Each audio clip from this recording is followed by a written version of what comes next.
তাবিঈদের মধ্যে মুহাম্মদ ইবনে সিরিন খুব ভালো স্বপ্নের ব্যাখ্যা জানতেন। এক লোক এসে মুহাম্মদ ইবনে সিরিনকে বলল যে আমি দেখলাম আমার ছেলে পানি খেতে খেতে পেটটা এত বড় হয়ে গেছে।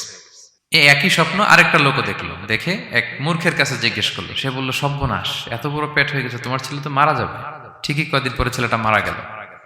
আর একই স্বপ্ন দেখে এই লোক মুহাম্মদ ইবনে সিরিনকে জিজ্ঞেস করেছিল, উনি বলেছেন যে তোমার ছেলে তো অনেক বড় আলেম হবে। ঠিক তাই হয়েছে, ওই ছেলে অনেক বড় আলেম হয়েছে। তো ফাইন্নার রুইয়া তাকাউ আলা মা তুআব্বার, স্বপ্নের ব্যাখ্যা তেমন হয় যেমন এটার ব্যাখ্যা করা হয়। রাসূল সাল্লাল্লাহু আলাইহি ওয়াসাল্লাম একবার স্বপ্নে দেখলেন যে তিনি ওনাকে দুধ দেয়া হয়েছে, বাটিতে দুধ খাচ্ছেন, পরে আঙ্গুলের ফাঁক থেকে দুধ বেরোচ্ছে। এই সামান্য একটু দুধ রাসূল সাল্লাল্লাহু আলাইহি ওয়াসাল্লাম উমরে ফারুককে দিলেন। সাহাবারা বললেন, মাযা আউয়ালতা বিহি ইয়া রাসূলুল্লাহ, এটা তাওয়িল কি? তখন বললেন, আউয়ালতু বিহি আল ইলম, এটা দিয়ে আমি জ্ঞান বুঝিয়েছি, মানে উমরে ফারুকের আল্লাহ তাআলা অনেক জ্ঞান দিবে। স্বপ্নে কেউ দুধ খাচ্ছেন, এটা আপনার জ্ঞানের প্রতীক। রাসূল সাল্লাল্লাহু আলাইহি ওয়াসাল্লাম স্বপ্নে দেখলেন লোকজন দাঁড়ানো, কারো গায়ের জামা এতটুকু, কারো এতটুকু, কারো হাঁটু পর্যন্ত, আর উমরে ফারুক জামা একেবারে টেনে হিচড়ে যাচ্ছে। তো সাহাবারা বললেন, মাযা আউয়ালতু বিহি ইয়া রাসূলুল্লাহ, এই স্বপ্নের তাওয়িল কি, ব্যাখ্যা কি? রাসূল সাল্লাল্লাহু আলাইহি ওয়াসাল্লাম বললেন, আউয়ালতু বিহি আদ-দীন আত-তাকওয়া, এটা দ্বারা আমি দিনদারি বুঝিয়েছি, মানে উমরে ফারুকের দিনদারি অনেক বেশি। স্বপ্নে কেউ ছোট জামা দেখলে তার দিনদারি কমতেছে, এটার একটা আলামত। তো এই জন্য হুট করে স্বপ্নের কথা কাউকে শেয়ার করতে নেই। রাসূল সাল্লাল্লাহু আলাইহি ওয়াসাল্লাম ফজরের সালাতের পরে মসজিদে নববীতে সালাম ফিরিয়ে সাহাবাদের দিকে মুখ ফিরিয়ে বসতেন, তাসবিহ পড়তেন, এরপর জিজ্ঞেস করতেন, হাল রাআ আহাদুম মিনকুম আল বারিহাতা রুইয়া, গত রাতে কেউ কোনো স্বপ্ন টপ্ন দেখেছে নাকি? তো তখন সাহাবারা এই স্বপ্ন বলতেন, রাসূল সাল্লাল্লাহু আলাইহি ওয়াসাল্লাম ব্যাখ্যা করতেন। সুবহানাল্লাহ, কত সৌভাগ্যবান ছিলেন তারা। তাহলে স্বপ্ন বলা যাবে নাকি কাউকে?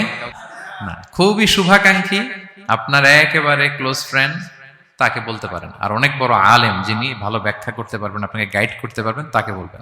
এছাড়া বলা যাবে না। আর খারাপ স্বপ্ন তো বলাই যাবে, আল্লাহ তাআলার কাছে পানা চাইতে হবে। তাহলে ঘুমিয়ে ঘুমিয়ে যেটা দেখি এটা কারোর কাছে বলা যাবে না।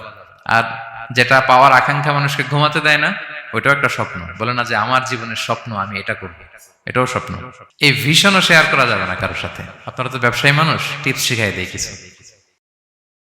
বিশাল বড় একটা কিছু প্রজেক্ট নিছেন, শুরু করার আগে আপনি বলে ফেলছেন, শেষ, আর এটা হবে না। দেখবেন যে এখান থেকে কনস্পিরেসি, ওইখান থেকে শত্রুতা, ওইদিকে এটা করছে ওইটা করছে, আপনি আর আগাতেই পারবেন না। দুঃখজনক হলেও সত্য, আমরা বাংলাদেশিরা তো এগুলোতে অভ্যস্ত। সবার মধ্যে কম বেশি জেলাসি কাজ করে ন্যাচারালি, আমাদের বাংলাদেশিদের এটা আরো বেশি।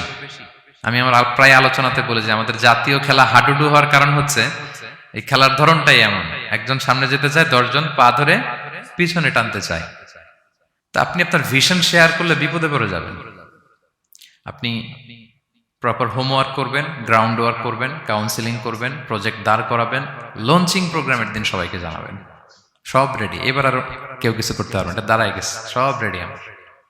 লঞ্চিং জাস্ট একটা ফর্মালিটিস, তারপরে আমার কাজ শুরু হবে। কিন্তু আপনি আগেই যদি সবাইকে জানায় ফেলেন, হবে এটা স্বপ্ন